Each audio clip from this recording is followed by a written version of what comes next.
नमस्कार। मैं अनिल गुप्ता परिवर्तन क्लासेस मगहर के इस ऑफिशियल यूट्यूब चैनल पर सभी छात्रों का हार्दिक स्वागत करता हूं। आज हम सामान्य अध्ययन विषय के अंतर्गत शुरुआत कर रहे हैं जीव विज्ञान से, और जीव विज्ञान के अंतर्गत आज हम लोग अध्ययन करेंगे कोशिका तथा कोशिका सिद्धांत। आज हमारी चर्चा का विषय होगा, आज हम डिस्कस करेंगे कोशिका तथा कोशिका सिद्धांत पर। कोशिका क्या है, इसकी खोज किसने की, कोशिका के फंक्शन क्या होते हैं, यह कैसे कार्य करता है, आज हम इन सभी बातों पर चर्चा करेंगे। तो कोशिका क्या होता है, सबसे पहले हम यह जानते हैं कि कोशिका का अध्ययन किस विषय के अंतर्गत किया जाता है, या कोशिका का अध्ययन जिस विषय के अंतर्गत किया जाता है उसे क्या कहते हैं। तो कोशिका का अध्ययन हम जिस विषय के अंतर्गत करते हैं उस विषय को साइटोलॉजी या कोशिका विज्ञान कहा जाता है। कोशिका विज्ञान कहा जाता है। कोशिका के अध्ययन को साइटोलॉजी या कोशिका विज्ञान कहा जाता है। कोई भी ऑर्गेनिज्म हो, कोई भी जीव हो, चाहे सजीव हो या निर्जीव हो, वह किसी न किसी स्ट्रक्चर का बना होता है, और जिस स्ट्रक्चर का बना होता है उसी को कहा जाता है कोशिका। यानी कोशिका किसी भी सजीव या निर्जीव, कोशिका किसी भी सजीव या निर्जीव की सूक्ष्मतम संरचनात्मक इकाई होती है। संरचनात्मक इकाई होती है। कोशिका किसी भी सजीव या निर्जीव की सूक्ष्मतम संरचनात्मक इकाई होती है। मतलब यह है कि कोई भी वस्तु हो, कोई भी पदार्थ हो, कोई भी जीव हो, कोई भी चीज हो, वह कोशिका से ही बनी होती है। यानी उसकी संरचना कोशिका से ही होती है। तो कोशिका किसी भी सजीव या निर्जीव की सूक्ष्मतम इकाई होती है। कोई भी ऑर्गेनिज्म हो, ऑर्गेनिज्म या कोई भी जीव दो प्रकार के होते हैं। दो प्रकार के होते हैं जीव, या तो सजीव या निर्जीव। निर्जीव, सजीव या निर्जीव। अब हम कैसे पहचानेंगे कि कोई जीव सजीव है या निर्जीव है, या कोई पदार्थ सजीव है होता है या निर्जीव होता है। तो सजीवों में एक क्रिया बराबर चलती रहती है मेटाबॉलिज्म की, या उसी को हम हिंदी में कहते हैं उपापचयी क्रिया। उपापचयी क्रिया, इसे मेटाबॉलिज्म कहा जाता है। मेटाबॉलिज्म या उपापचयी क्रिया का मतलब है कि जैसे हम सांस लेते हैं, हम खाना खाते हैं, हम पाचन क्रिया करते हैं, हम श्वसन क्रिया करते हैं, हम उत्सर्जन करते हैं, हम चलते हैं फिरते हैं, कोई भी काम करते हैं, तो वो सभी क्रियाएं उपापचयी क्रियाएं कहलाती हैं। जब तक कोई जीव जिंदा रहता है, जब तक कोई जीव सजीव है, तो उसका पहचान, उसका लक्षण यही है कि उसमें निरंतर उपापचयी क्रिया होती रहती है। जब यही क्रिया बंद हो जाती है, उपापचयी क्रिया या मेटाबॉलिज्म रुक जाता है, तो वही जीव निर्जीव हो जाता है, अर्थात मृत हो जाता है। तो सजीव या निर्जीव में अंतर यही होता है कि सजीव में हमेशा उपापचयी क्रिया चलती रहती है। जब उपापचयी क्रिया बंद हो जाती है तो वही सजीव निर्जीव हो जाता है। दो चीजें होती हैं, एक क्रिया, दूसरा अभिक्रिया। दूसरा अभिक्रिया। क्रिया को कहते हैं फंक्शन और अभिक्रिया को कहते हैं रिएक्शन। जब हम बायोलॉजी पढ़ते हैं तो बायोलॉजी में हम क्रिया को पढ़ते हैं, फंक्शन को पढ़ते हैं। और जब हम अभिक्रिया की बात करते हैं तो अभिक्रिया विषय है रसायन का।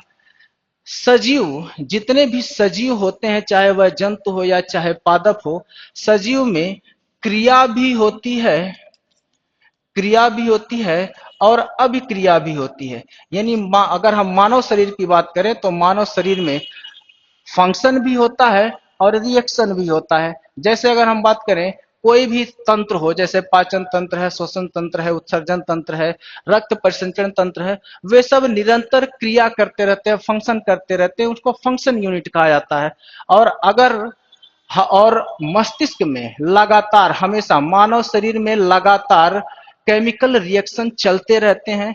हमारी भावनाएं केमिकल रिएक्शन का परिणाम होती है, केमिकल रिएक्शन से नियंत्रित होती है।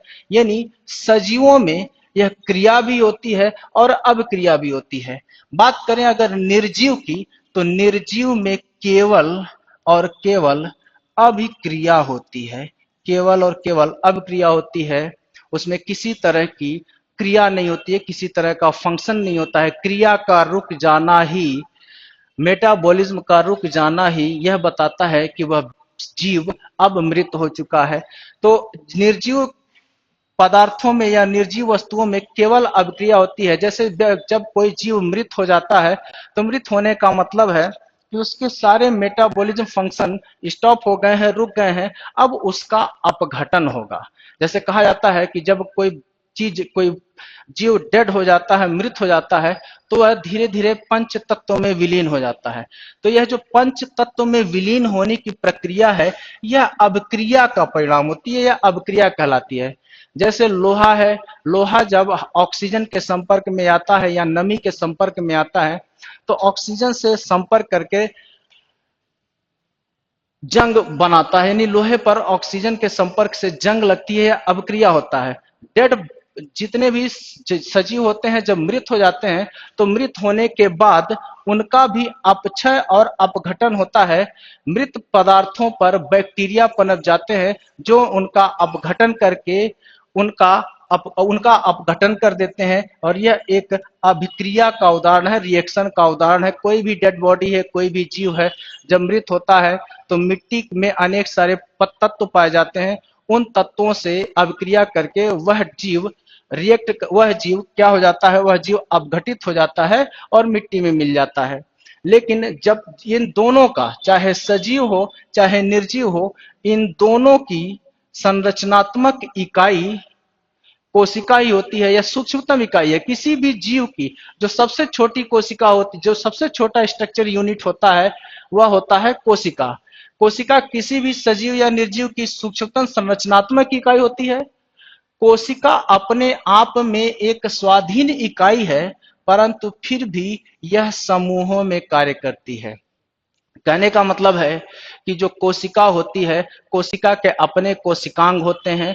वह अपना एक स्वाधीन इकाई है, स्वतः में कार्य करने की क्षमता रखती है, लेकिन वह अकेले कार्य न करके समूहों में कार्य करती है। जैसे कई कोशिकाएं होती हैं, कोशिकाएं मिलकर के ऊतक बनाते हैं, ऊतक मिलकर के अंग बनाते हैं। इस तरह से कोशिका एक स्वाधीन इकाई होते हुए भी समूहों में कार्य करती है। हमने कहा कोशिका किसी भी सजीव या निर्जीव की सूक्ष्मतम इकाई होती है, लेकिन कोशिका सभी जीवों की, सभी जीवों की, या हम कहें सजीवों की, सभी सजीवों की संरचनात्मक, क्रियात्मक और आनुवांशिक इकाई होती है। कोशिका मृत पदार्थों की या निर्जीव वस्तुओं की केवल संरचनात्मक इकाई होती है, लेकिन सभी सजीवों की संरचनात्मक इकाई भी होती है, क्रियात्मक इकाई भी होती है और आनुवांशिक इकाई भी होती है। संरचनात्मक इकाई कैसे होती है? जीवों का शरीर, चाहे वह कोई भी जीव हो, जंतु हो, पादप हो, फूल पौधे हो, सबका शरीर किसी न किसी कोशिका से मिलकर बना होता है। कोई जीव एक कोशिकीय होते हैं, कोई जीव बहुकोशिकीय होते हैं, लेकिन सबका शरीर किसी न कोशिका से ही मिलकर बना होता है। इसलिए कोशिका जीवों की संरचनात्मक इकाई है। क्रियात्मक इकाई कैसे है? सभी काम, सभी क्रियाएं, सभी फंक्शन, शरीर की सभी क्रियाएं कोशिकाओं में ही संपन्न होती हैं। कोशिकाओं में श्वसन होता है, कोशिकाओं में ऊर्जा का निर्माण होता है। इसलिए कोशिका सभी जीवों की क्रियात्मक इकाई भी होती है, और यही कोशिका सभी सजीवों की आनुवांशिक इकाई भी होती है। सभी सजीवों की आनुवांशिक इकाई भी होती है। जैसे हम कहें कि जैसे स्पर्म यानी शुक्राणु और अंडाणु, शुक्राणु और अंडाणु, ये दोनों कोशिकाएं हैं। ये कोशिकाएं जब फर्टिलाइज होते हैं, जब मिलते हैं, जब फर्टिलाइज होते हैं, तो जाइगोट का निर्माण होता है। जाइगोट का निर्माण होता है। ये जाइगोट एक यूनिसेलर होता है। जैसे हमने कहा स्पर्म या पुरुष के शुक्राणु और स्त्री के अंडाणु, ये सिंगल सेल होते हैं। जब ये मिलते हैं तो फर्टिलाइज होते हैं, और जब फर्टिलाइज होते हैं तो जाइगोट बनता है, और जाइगोट जब विकसित होता है धीरे धीरे तो इससे भ्रूण बनता है, और वही भ्रूण बाद में एक नया जीव बनता है। तो ये जो स्पर्म है जाइगोट बनता है, तो जाइगोट भी एक यूनिसेलर एक कोशिकी है जो एक पीढ़ी के आनुवंशिक लक्षणों को दूसरी पीढ़ी में पहुंचाता है। इसलिए कोशिका को ही सजीवों की क्या कहा जाता है, आनुवंशिक इकाई कहा जाता है। नेक्स्ट हम लोग देखते हैं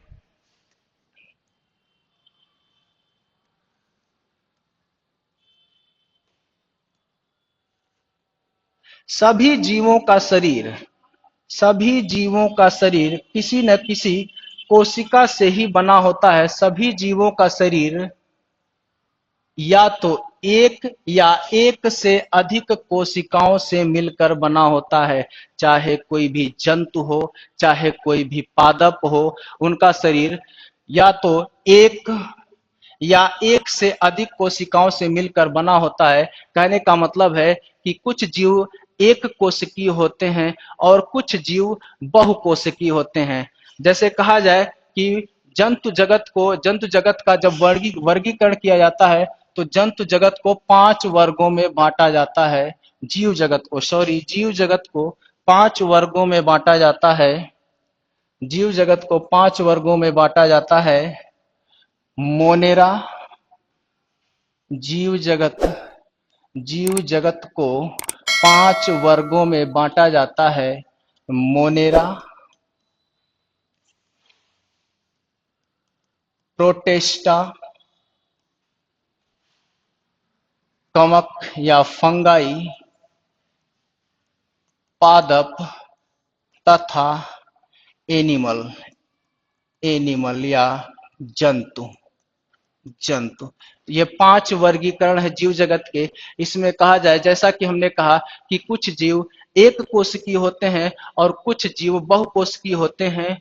मोनेरा जगत के जितने भी जीव होते हैं, मोनेरा जगत में आने वाले सभी जीव एक कोशिकीय होते हैं, यूनिसेलर होते हैं, एक कोशिकीय होते हैं। मोनेरा जगत के सभी जीव क्या होते हैं, एक कोशिकीय होते हैं। प्रोटेस्टा जगत के कुछ जीव प्रोटेस्टा जगत के कुछ जीव एक कोशिकीय होते हैं, एक कोशिकीय होते हैं। इसके अलावा चाहे हम कवक की बात करें, चाहे हम पादपों की बात करें, चाहे हम जंतुओं की बात करें, सभी बहुकोशिकीय होते हैं। सभी जीव क्या होते हैं, बहुकोशिकीय होते हैं। फिर से सुनिए, जीव जगत को 5 वर्गों में विभाजित किया गया है। मोनेरा, प्रोटेस्टा, कवक, पादप और एनिमल। इनमें मोनेरा के अंतर्गत आने वाले सभी जीव सिंगुलर सेल के बने होते हैं, एक कोशिका से बने होते हैं। प्रोटेस्टा जगत के कुछ जीव होते हैं जो एक कोशिकीय होते हैं और कुछ जीव होते हैं जो बहुकोशिकीय होते हैं। कवक, पादप और जंतु जगत के सभी जीव बहुकोशिकीय होते हैं, यानी कुछ जीव एक कोशिका से बने होते हैं।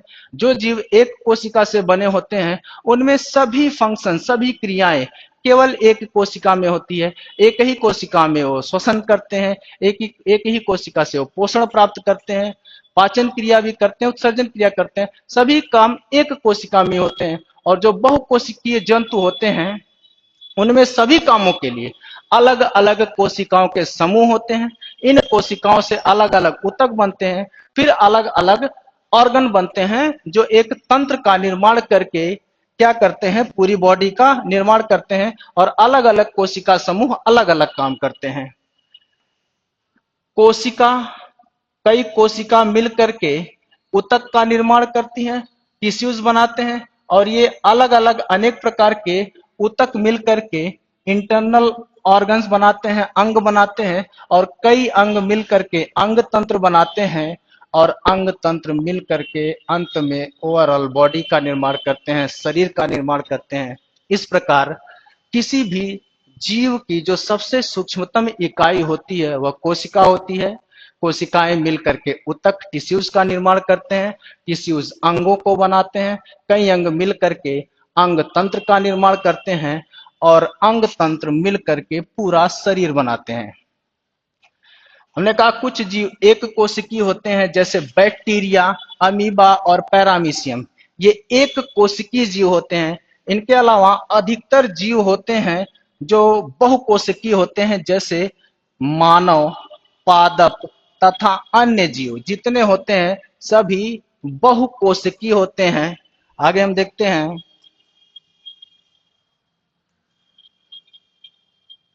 मोनेरा जगत के सभी जीव, मोनेरा जगत के सभी जीव पहले ही बता चुके हैं, मोनेरा जगत के सभी जीव तथा प्रोटेस्टा जगत के कुछ जीव एक कोशिकीय होते हैं। कवक, पादप तथा एनिमल जगत के सभी जीव बहुकोशिकीय होते हैं। इसके अलावा मानव जीवन में सबसे अधिक उत्पात मचाने वाला एक जीव, जिसे हम कहते हैं विषाणु या वायरस, यह अकोशिकीय जीव होता है। यानी इसका शरीर कोशिकाओं से निर्मित न होकर के इसका शरीर प्रोटीन से बना होता है। इसके शरीर में कोशिका नहीं पाई जाती है। इसकी सूक्ष्मतम इकाई प्रोटीन होती है और यह जब तक वातावरण में उपस्थित रहता है तब तक यह निर्जीव की भांति व्यवहार करता है। वातावरण में यह निर्जीव अवस्था में होता है, लेकिन जैसे ही इसे कोई होस्ट मिलता है, कोई बॉडी मिलती है, कोई सेल मिलता है, तो यह उस होस्ट की बॉडी से पोषण प्राप्त करके अपने पोषण प्राप्त करके गुणन शुरू कर देता है, वृद्धि शुरू कर देता है और एक विषाणु से कई विषाणुओं का जन्म होता है। यानी इसकी क्रिया किसी न किसी होस्ट में जाकर ही शुरू होती है। जब तक यह वातावरण में रहता है, वायु में रहता है, तब तक यह निर्जीव रहता है। जैसे ही किसी लिविंग बॉडी को प्राप्त करता है, इसमें विभाजन शुरू हो जाता है और यह एक से अनेक विषाणुओं को जन्म देता है। इसीलिए इसको निर्जीव निर्जीव तथा सजीव के बीच की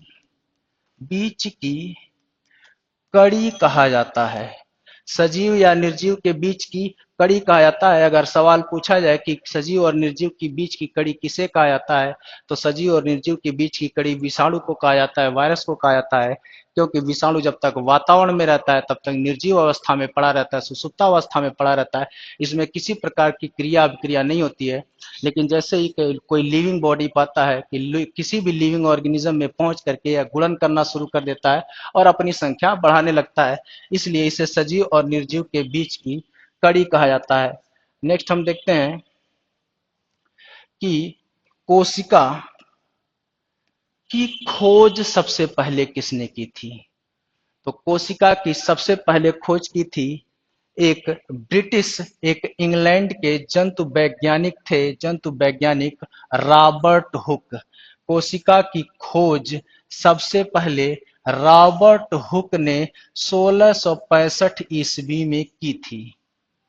रॉबर्ट हुक एक इंग्लैंड के जीव विज्ञानी थे, जिन्होंने माइक्रोस्कोप के नीचे अनेक चीजों को रखकर, अनेक पदार्थों को रखकर उसकी संरचना देखी और एक बार वह कार्क के एक पतले कार्क के एक पतले लेयर को सूक्ष्मदर्शी के नीचे रखकर देखा, तो उन्होंने देखा कि कार्क की जो संरचना थी वो कुछ इस प्रकार थी। उसके अंदर इस प्रकार के कुछ स्ट्रक्चर या चैम्बर बने हुए थे। इस चैम्बर को उन्होंने नाम दिया सेला या कोसा, जो बाद में चलकर कोशिका बना। यानी रॉबर्ट हुक ने जिस कोशिका की खोज की थी वह एक निर्जीव कोशिका थी। निर्जीव कोशिका की खोज की थी। निर्जीव कोशिका की खोज यानी कोशिका की खोज भी सबसे पहले रॉबर्ट हुक ने की। कहाँ के थे ये? इंग्लैंड के जीव विज्ञानी थे। इन्होंने सबसे पहले कोशिका की खोज की, सबसे पहले कोशिका का पता लगाया। इसलिए इनको फादर ऑफ साइटोलॉजी कहा जाता है, फादर ऑफ साइटोलॉजी, साइटोलॉजी यानी कोशिका विज्ञान का जनक कहा जाता है, कोशिका विज्ञान का जनक कहा जाता है। किसको कहा जाता है? तो कोशिका विज्ञान का जनक कहा जाता है रॉबर्ट हुक को। रॉबर्ट हुक ने अपनी इस खोज, अपनी इस रिसर्च को एक पुस्तक में प्रकाशित किया, यानी इन्होंने एक पुस्तक लिखी जिसका नाम था माइक्रोग्राफिया, माइक्रोग्राफिया। अपनी इसी पुस्तक में इन्होंने अपनी इस खोज का जिक्र किया, इस खोज का वर्णन किया। तो इस प्रकार हम देखते हैं कि सबसे पहले कोशिका के बारे में बताने वाले वैज्ञानिक थे रॉबर्ट हुक। लेकिन रॉबर्ट हुक ने जिस कोशिका की खोज की वह एक निर्जीव कोशिका थी, जिसकी खोज उन्होंने कार्क के ढक्कन में की थी। उसके बाद इन्होंने एक पुस्तक लिखी माइक्रोग्राफिया, और सबसे पहले कोशिका की खोज करने के कारण इनको फादर ऑफ साइटोलॉजी कहा जाता है, फादर ऑफ साइटोलॉजी कहा जाता है। 1674 1674 1674 1674 में एंटोनी वॉन ल्यूवेनहॉक ने सर्वप्रथम जीवित कोशिका की खोज की। सर्वप्रथम जीवित कोशिका की खोज 1674 ईस्वी में एंटोनी वॉन ल्यूवेनहॉक ने बैक्टीरिया में की। ल्यूवेनहॉक ने बैक्टीरिया में की। Antonie van Leeuwenhoek Netherlands, Netherlands या आज जिसे हॉलैंड कहा जाता है, नीदरलैंड या हॉलैंड कहा जाता है, नीदरलैंड के निवासी थे। और वास्तव में ये एक शॉपकीपर से नीदरलैंड के निवासी थे तथा एक शॉप पे, एक दुकान पे काम करते थे। लेकिन इनकी रुचि थी माइक्रोस्कोप में, सूक्ष्मदर्शी में। तो अपनी इसी रुचि के कारण इन्होंने अपने खुद की एक सूक्ष्मदर्शी बना ली, एक माइक्रोस्कोप बनाया, और अपनी रुचि के अनुरूप यह कोई भी चीज पाते उसको माइक्रोस्कोप के नीचे रखकर उसे देखते थे।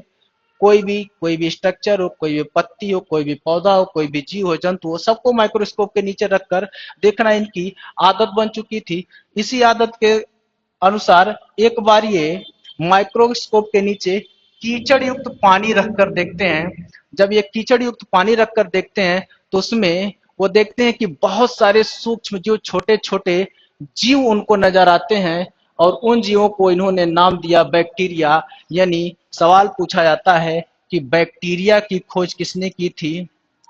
बैक्टीरिया की खोज किसने की थी? तो बैक्टीरिया की खोज भी रॉबर्ट हुक ने की थी। और इसी बैक्टीरिया को जब उन्होंने खोजा तो पता लगाया कि यह एक कोशिका से बना होता है, यानी बैक्टीरिया एक कोशिकीय जीव होता है।